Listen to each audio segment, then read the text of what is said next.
और आगाज करेंगे झारखंड की बड़ी और अहम खबरों के साथ।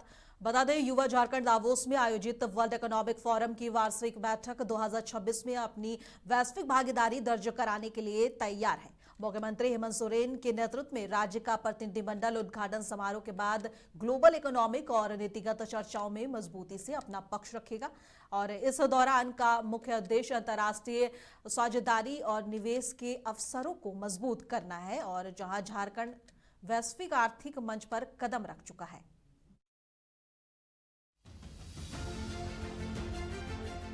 झारखंड ने आलमी इक्तिसादी प्लेटफॉर्म पर कदम रखा है। वज़ीर आला हेमंत सोरेन दावोस में वर्ल्ड इकोनॉमिक फोरम के इजलास में शिरकत के लिए ज्यूरिख स्विट्जरलैंड पहुंच चुके हैं, जो इस बावकार आलमी फोरम में रियासत की पहली मौजूदगी की अलामत है।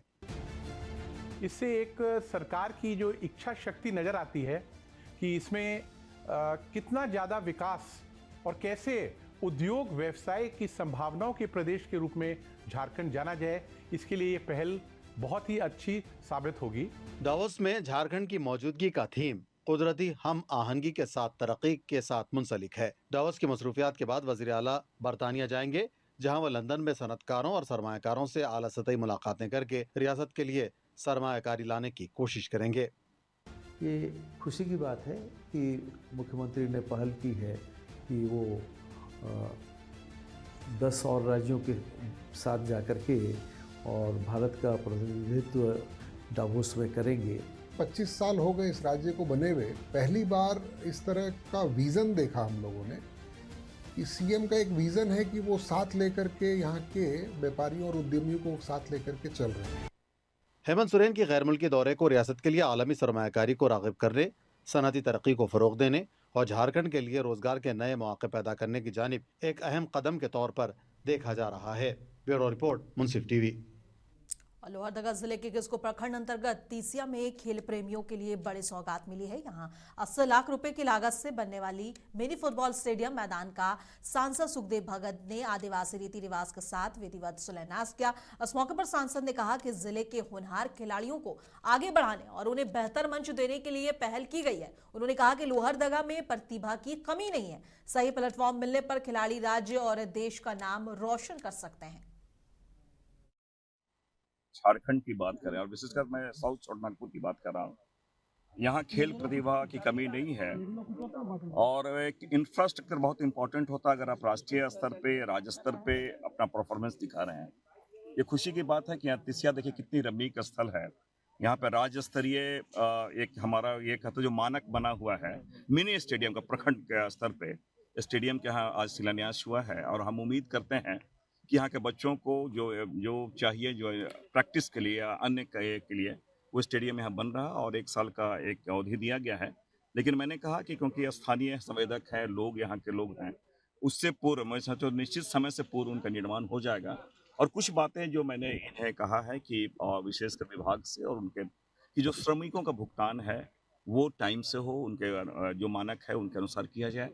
क्वालिटी वो तो खुद देखेंगे और स्थानीय स्तर पे, क्योंकि रोजगार के जब भी अवसर मिले, चाहे जिस भी स्तर पे, स्थानीय लोगों का मैक्सिमम सहभागी यहाँ उनको बनाया जाए, उनकी सहभागिता सुनिश्चित करें। और मुझे लगता है कि एक बेहतर तरीके से, क्योंकि मैंने कहा कि संवेदक स्थानीय है, उन चीज़ों को समझते हैं और पदाधिकारीगण हैं, तो एक टाइम टू टाइम सुपरविजन होगा और जो निश्चित समय दिया गया है उससे पहले इसका निर्माण होगा, पूरी आशा है।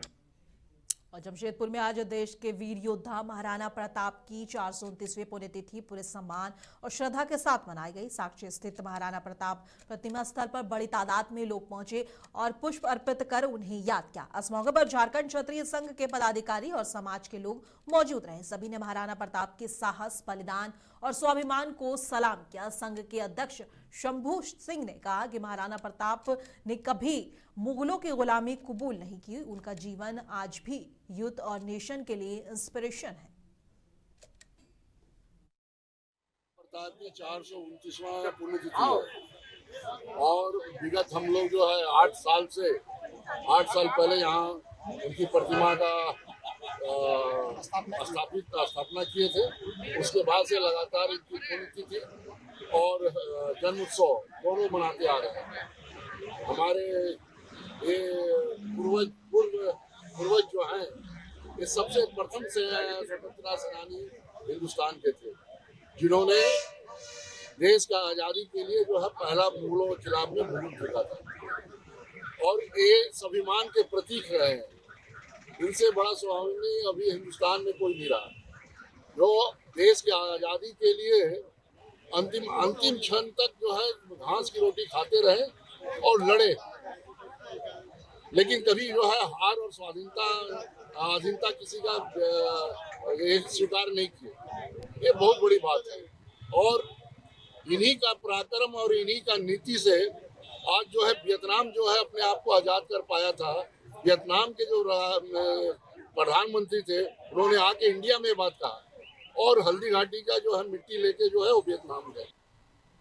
और लातेहार जिले के हेरहंज प्रखंड से आदिवासी लोहरा समाज के लिए बड़ी खुशखबरी आई है। हेरहंज प्रखंड अंतर्गत बरहमोरिया गांव के भोला लोहरा को रांची के अरगोड़ा मैदान में आयोजित समाज की विशाल बैठक में केंद्रीय सचिव पद के लिए चुना गया है। भोला लोहरा ने कहा है कि जो भी जिम्मेदारी समाज ने उन्हें सौंपी है उसे वे निष्ठा और ईमानदारी के साथ निभाएंगे। उन्होंने राज्य भर के लोहरा समाज के सभी युवाओं और बुद्धिजीवी और समाज के लोगों को शुभकामनाएं दी और कहा कि उनका उद्देश्य समाज के लिए गौरव और विकास की दिशा में काम करना है।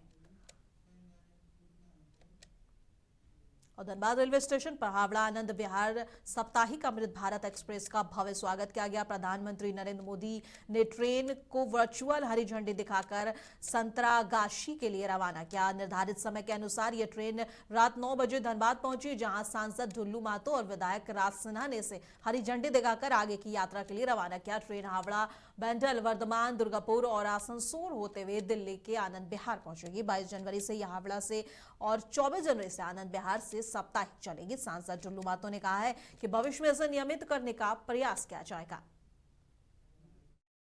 अब धनबाद में आपको उपलब्धि दिखाई देगी, क्योंकि आप जान रहे हैं कि हमारे देश के यशस्वी प्रधानमंत्री नरेंद्र मोदी जी लगातार धनबाद सहित पूरे देश के लिए लगातार हर क्षेत्र में कार्य कर रहे हैं। और धनबाद वासियों को जो सपना था कि हमारा यहाँ दिल्ली जाने के लिए, बेंगलोर जाने के लिए,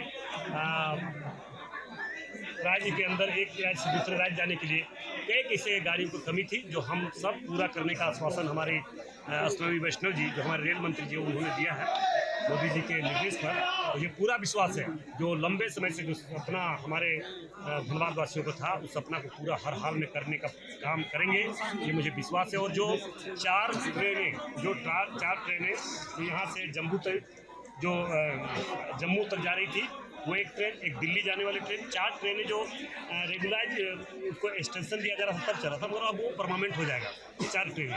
और ये आनंद विहार कलकत्ता से चलकर आनंद विहार तक जाएगी, जो दिल्ली का वो सप्ताह में अब प्रारंभ हुआ है, सप्ताह में 1 दिन, और ये भी रेगुलर प्रत्येक दिन का प्रारंभ होगा। गिरिडीह के मुफस्सिल थाना क्षेत्र से एक बेहद दर्दनाक खबर सामने आई है।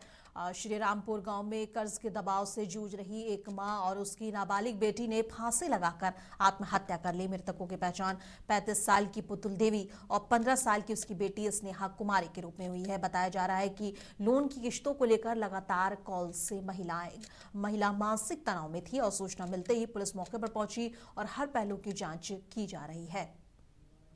आज एक बहुत दुखद घटना श्री रामपुर गांव में हुई है। हम लोग को भी खबर ली, हम तुरंत यहाँ पर पहुँचे और यहाँ से जानकारी ली कि घटना के पीछे क्या राज है। पता चला कि माँ एक समूह चलाती थी प्राइवेट बैंक का, उसी समूह में इसने 5 लाख रुपया लिया था और जो समूह चल रहा था उसमें किसको क्या पैसा दिया, किसको पैसा नहीं दिया।